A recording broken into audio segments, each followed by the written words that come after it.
Hadis yang pertama tadi yang dibacakan dari Ibnu Abbas, riwayat Muslim.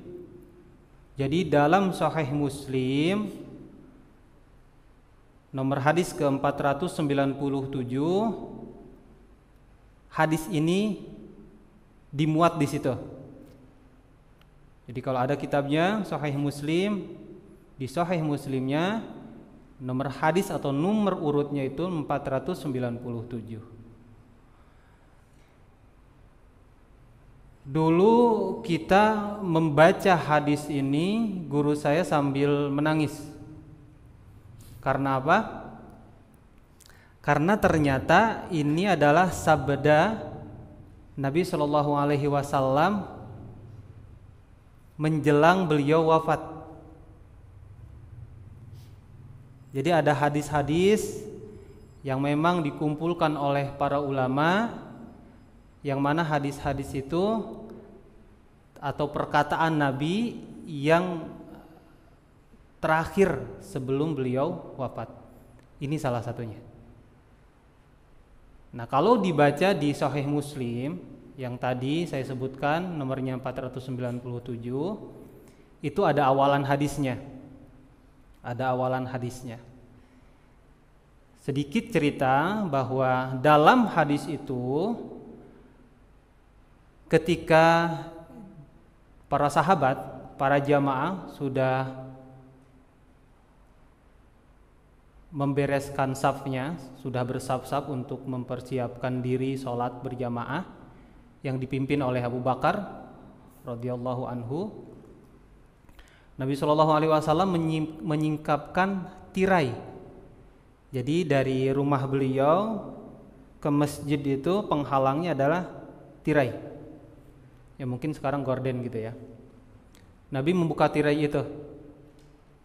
Dan sabdanya yang terkenal adalah innahu lam yabqa min mubasyiratin nubuwati illa ar-ru'ya salihah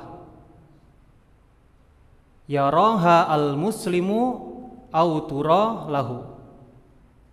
Baginda sallallahu alaihi wasallam bersabda, sesungguhnya yang masih tersisa dari beberapa kabar gembira mengenai kenabian adalah ar-ru'ya as-salihah, mimpi yang baik.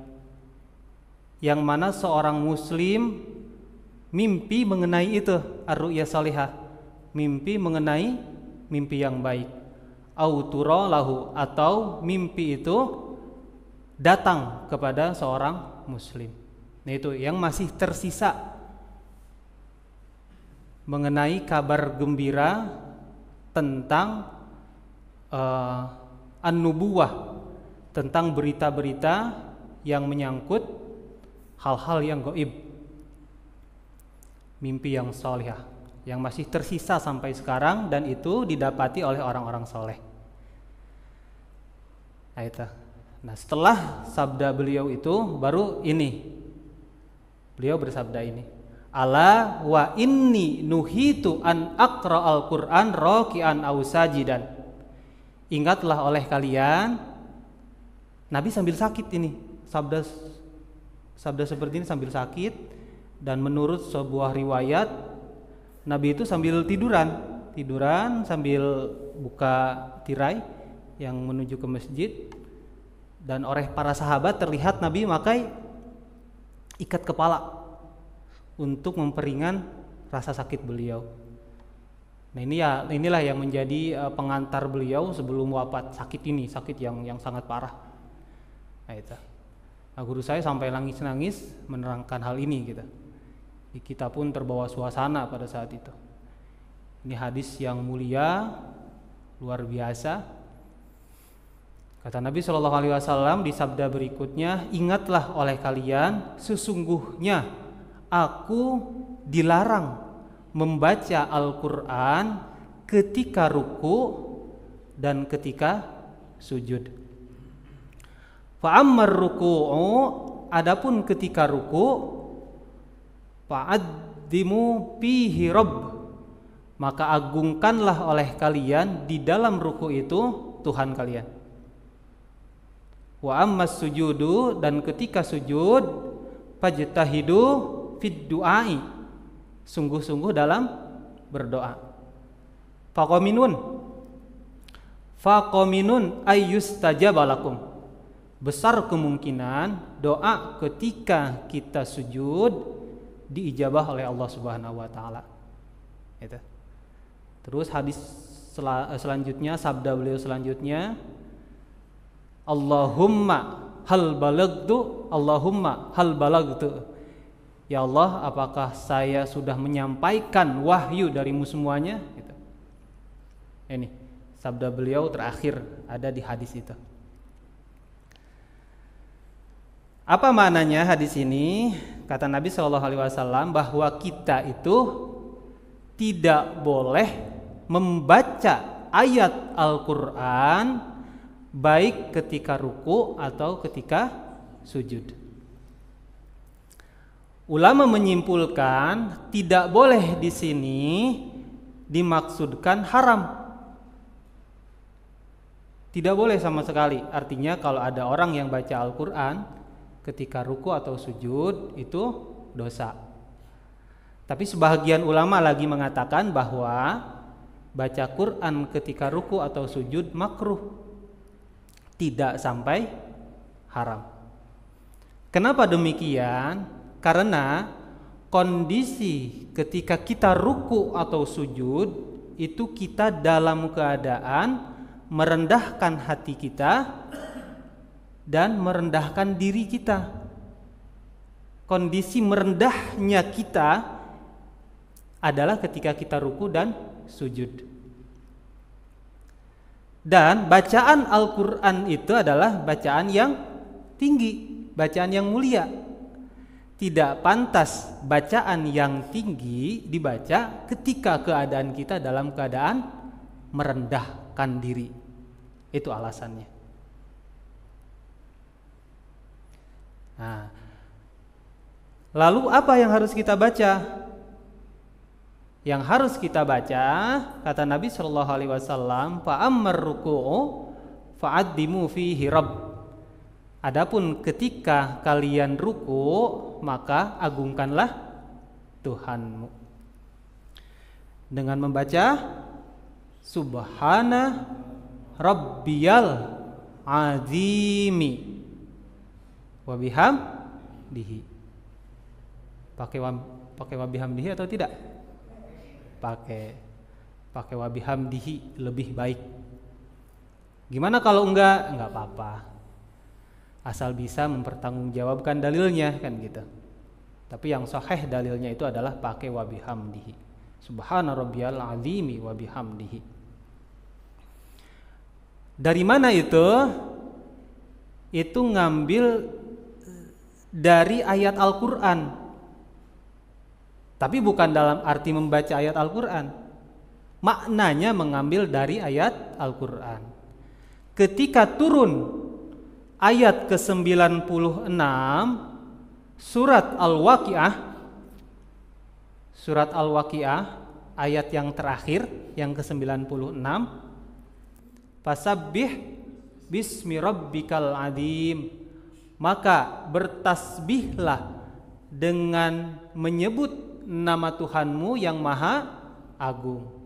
Nah, ketika turun ayat itu, sabda Nabi, ij'aluha fi ruku'ikum, jadikanlah makna yang ada dalam ayat itu dibaca ketika kalian ruku.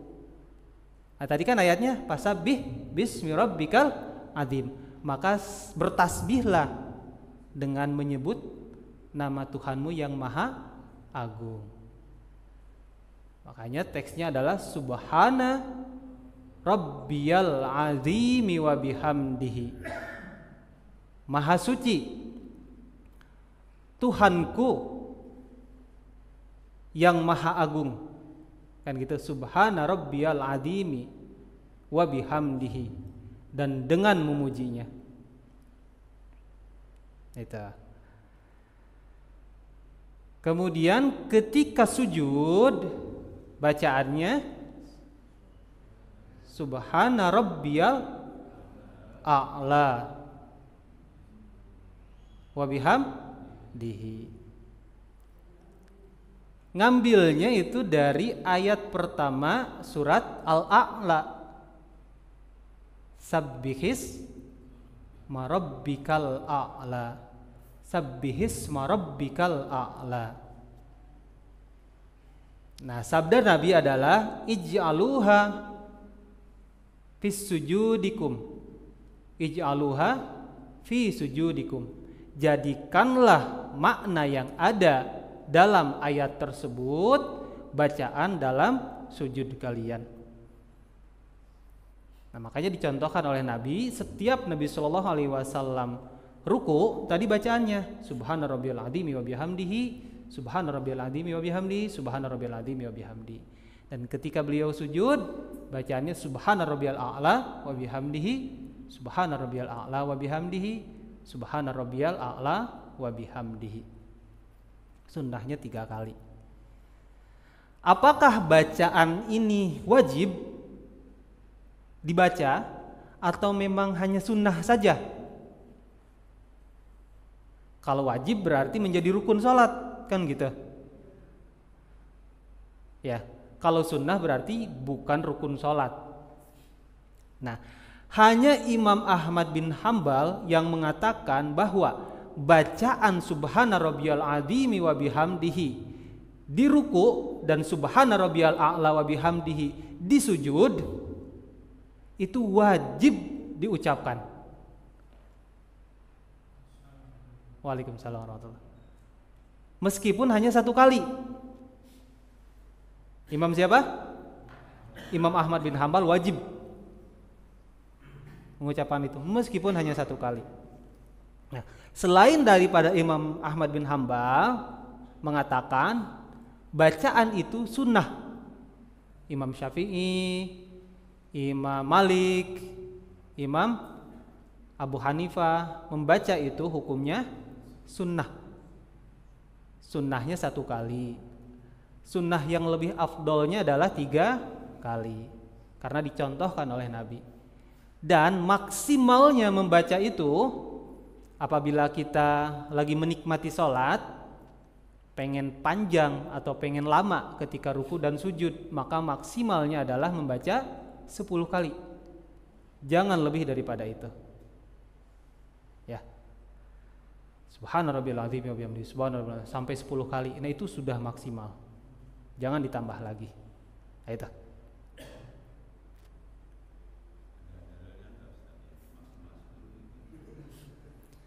Yang cuma 10 dalilnya adalah dikiaskan terhadap bacaan, jumlah bacaan yang dibaca oleh seorang hamba ketika dia membaca ruku dan sujud di sholat tasbih.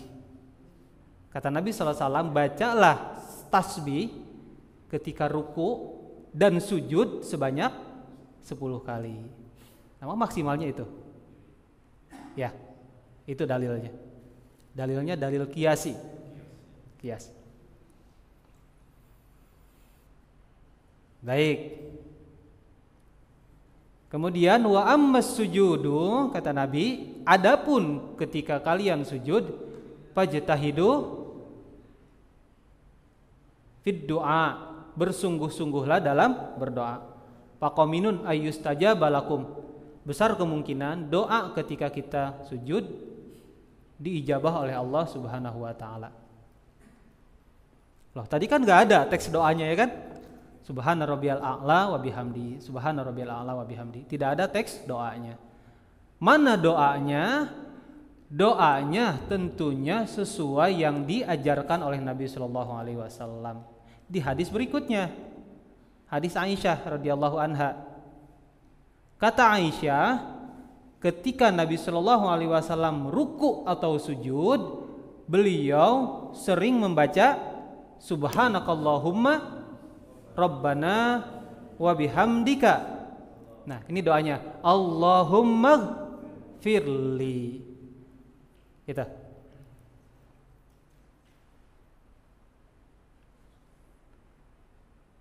Lalu kenapa Nabi diceritakan banyak membaca doa selain dari doa ini? Nah, bahwa doa ini, doa yang barusan dibacakan apa?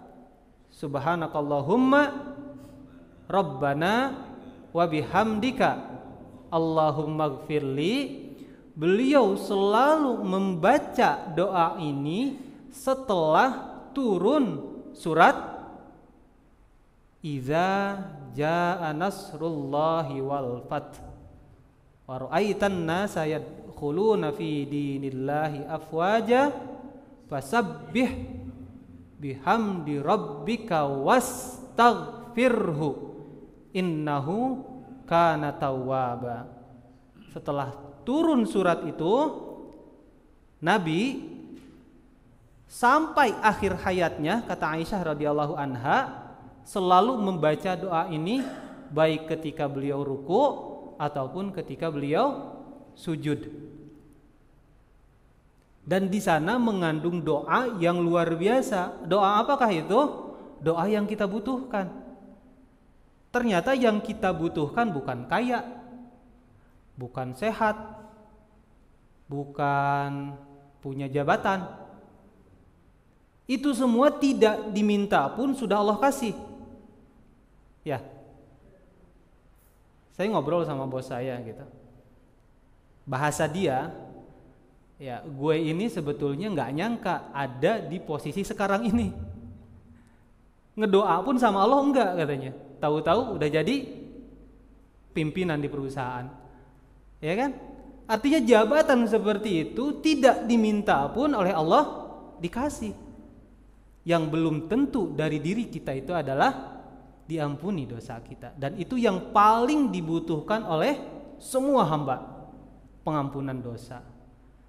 Kata Nabi, kalau kita berdoa ketika sujud, sungguh-sungguh, terutama doa minta ampun kepada Allah, faqaminun ayyus tajabalakum, besar kemungkinan dosamu diampuni. Bahasa lainnya seperti gitu. Ya, itu yang paling kita butuhkan sebetulnya, itu pengampunan dosa. Kita hidup di dunia ini, berjalan di bumi Allah. Kita makan rizki dari Allah. Kita punya kekuatan dari Allah. Kita bisa melihat mata dari Allah. Tapi kenapa kita masih membantah apa yang Allah perintahkan, masih mengerjakan apa yang Allah larang? Kebangetan kan kalau kayak gitu. Gak ingat sama sekali nikmat yang kita peroleh selama ini, bahwa itu datangnya dari Allah. Kenapa Nabi SAW istighfar 70-100 kali? Bukan karena beliau melakukan dosa. Di hadis yang sahih beliau menyebutkan, aku istighfar 70-100 kali karena aku lupa kepada Allah sedetik. Aku lupa kepada Allah hanya sebentar. Sebentar lupa sama Allah, istighfarnya sampai 70-100 kali. Coba kita, ketika sholat pun yang harusnya ingetnya full sama Allah,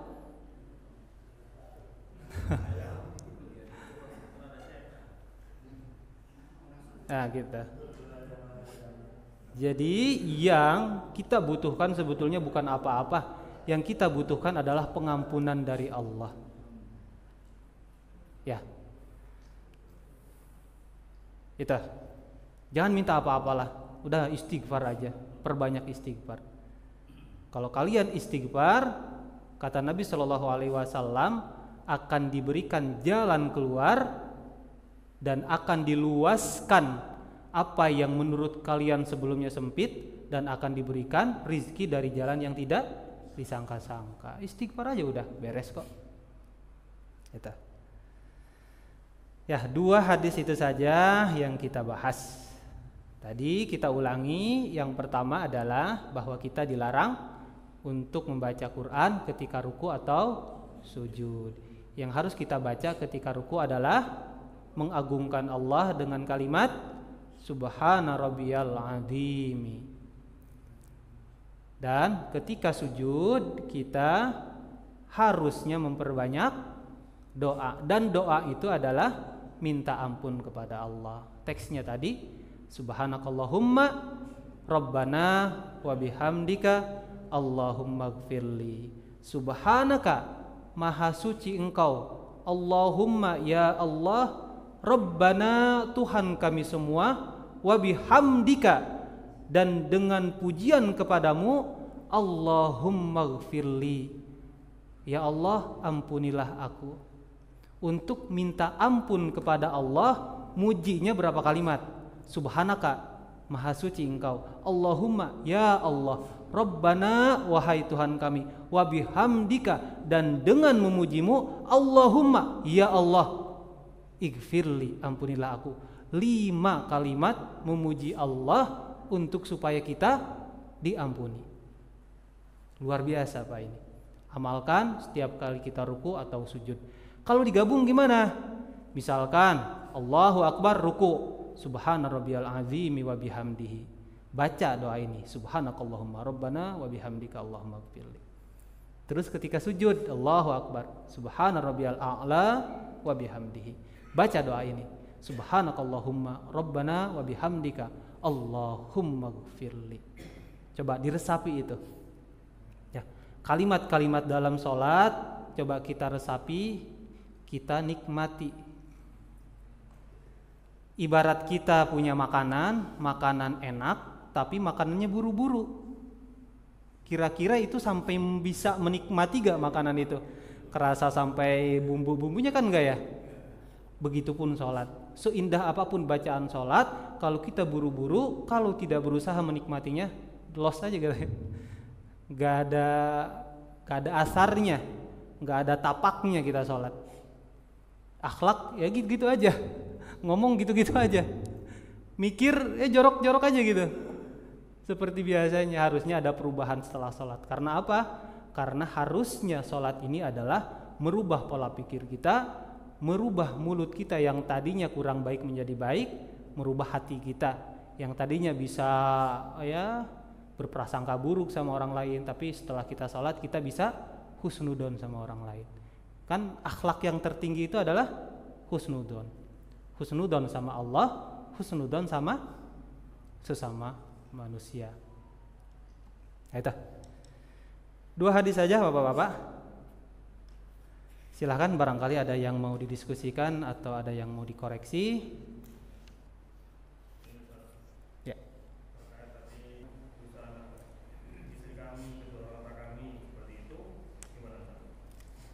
Baik.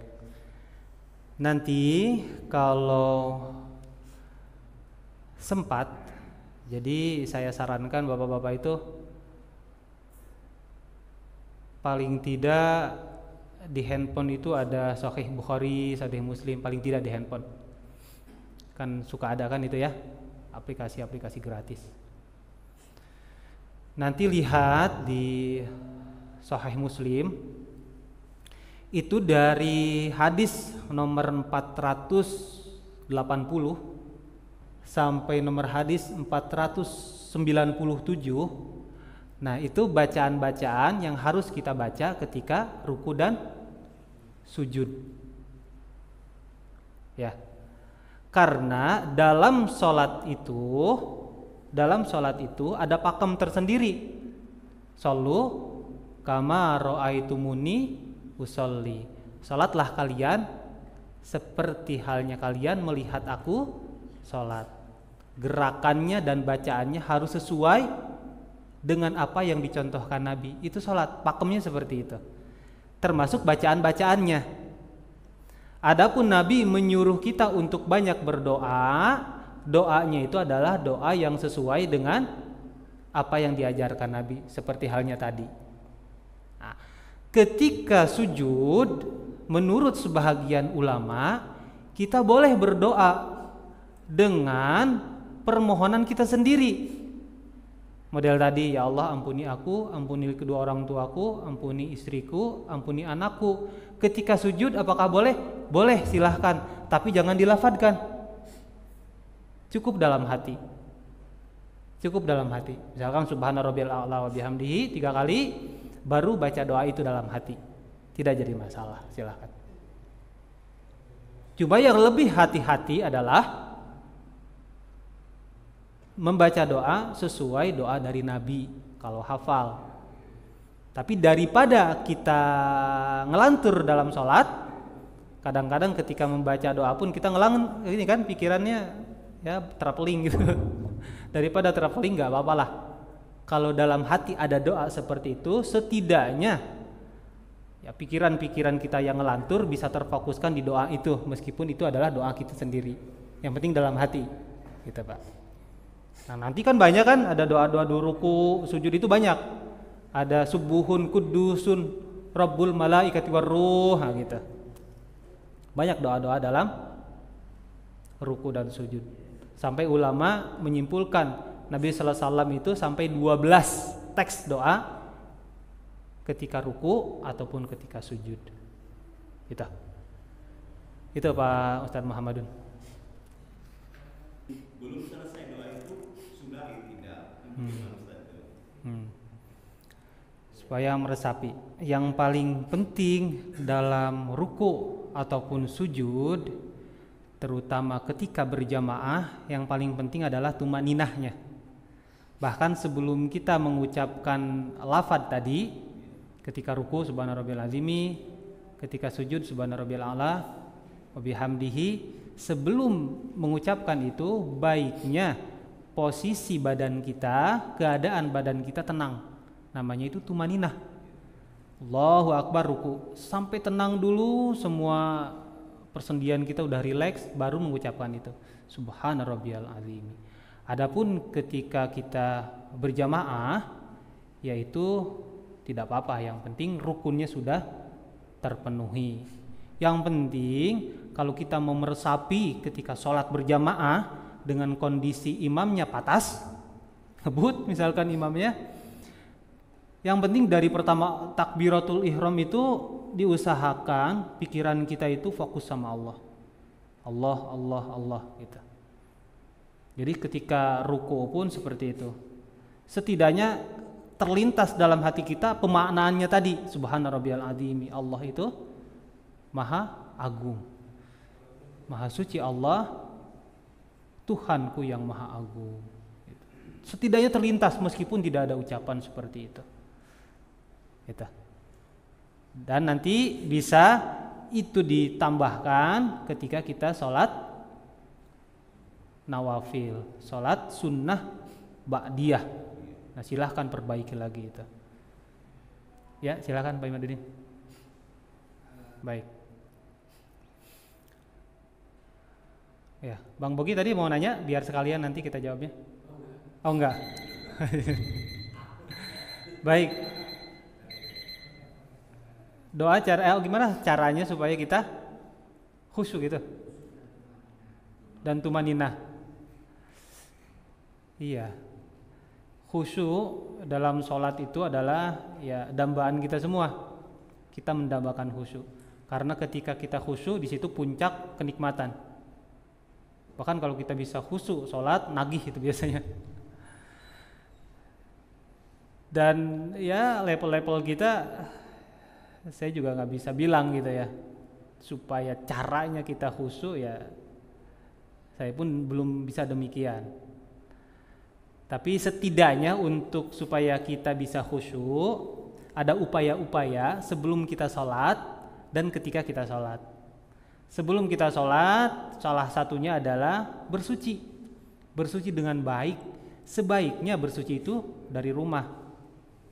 Karena langkah dari rumah ke masjid itu adalah yang satu langkahnya penghapus dosa, yang satunya pengangkat derajat. Mungkin itu jadi pengantar kita untuk bisa khusyuk. Ya. Bersuci yang baik, melangkah jangan terburu-buru. Udah qomat nih jangan buru-buru, jangan lari Pak, santai aja. Ketinggalan 1 rakaat nggak jadi masalah. Inti dari sholat kita itu adalah menghadap Allah dengan tenang, dengan khusyuk. Nah itu. Adapun cara untuk khusyuk, menurut guru saya, nikmati semua proses yang ada dalam sholat, dari mulai takbiratul ihram. Karena apa? Karena kita semua pengen nikmat, ya kan? Pengen dong nikmat, kita makan pengen nikmat, tidur pengen nikmat gitu. Usahakan nikmati. Ketika Allahu Akbar, Allah Maha Besar gitu. Nikmati aja Allahu Akbar. Terus baca doa iftitah, Allahu Akbar kabir, alhamdulillah, Allahumma ba'id baini. Coba nikmati meskipun kita belum paham maknanya. Nikmati aja teks-teksnya itu. Gitu, baiknya seperti itu. Dan cara yang kedua ketika kita sholat adalah kita sadar dosa-dosa kita, menyadari dosa-dosa kita. Karena ada dalam satu hadis dikatakan, ini kalau nggak salah riwayat Ibnu Hibban dari Abdullah bin Umar, innal abda, sesungguhnya seorang hamba, idza qoma yusolli, ketika dia akan menegakkan sholat, uti bidunubihi, didatangkan semua dosa-dosanya dia, pawudiat ala ra'sihi au atikihi, dan dosa-dosa yang didatangkan itu ditempatkan di kepalanya dia atau di pundaknya dia. Fakullama raka'a aw sajada tasaqatat anhu. Nah, ketika si hamba tersebut ruku atau sujud, maka dosa-dosa yang tadi didatangkan ke dia, yang dia pernah perbuat, didatangkan semua ke dia, itu rontok ketika si hamba tersebut ruku dan sujud. Berbahagialah dengan itu. Sekian banyak dosa kita yang kita perbuat sebelum sholat gugur ketika kita melakukan sholat, terutama ketika kita ruku dan sujud. Apalagi sujudnya ini bisa mengantarkan kita supaya kita bisa masuk surga, dan mudah-mudahan surganya bersama Nabi. Karena ada hadis sahih ini sedikit, kalau nggak salah di riwayat Muslim nomor hadis ke-482. Ada seorang sahabat namanya itu Robi'ah bin Ka'ab al-Aslami. Jadi Robi'ah bin Ka'ab ini sempat bermalam bersama Nabi di suatu tempat gitu ya, bermalam bersama Nabi, dan Robi'ah ini menyiapkan air wudhu untuk Nabi dan air untuk keperluan Nabi yang lainnya. Nabi SAW bersabda kepada Robi'ah ini, sal, gitu kata Nabi, mintalah. Apa kata Robi'ah? Minta apa kira-kira beliau? Robi'ah bin Ka'ab minta kepada Nabi, as'aluka murafaqataka fil jannah. Aku hanya minta kepadamu supaya kedudukan aku nanti di surga dekat bersamamu. Wah, kata Nabi berat gitu kan. Ada yang lain enggak kira-kira? Kata Robi'ah apa? Itu saja wahai Rasulullah. Terus apa kata Nabi? Fa inni ala nafsika bikasratis sujud. Maka dari itu bantulah untuk dirimu sendiri dengan cara memperbanyak sujud. Artinya dengan cara memperbanyak sholat selain daripada sholat fardu. Nah itu yang kita pikirin, dosa kita ketika kita sholat, dan yang kita pikirin nanti pahala kita yang akan kita dapat setelah kita sholat. Itu ya Pak ya. Sudah waktu Isya, kita cukupkan saja kajian kita pada malam hari ini. Mudah-mudahan ada manfaatnya untuk diri saya sendiri, dan mudah-mudahan ada manfaatnya untuk bapak-bapak semua.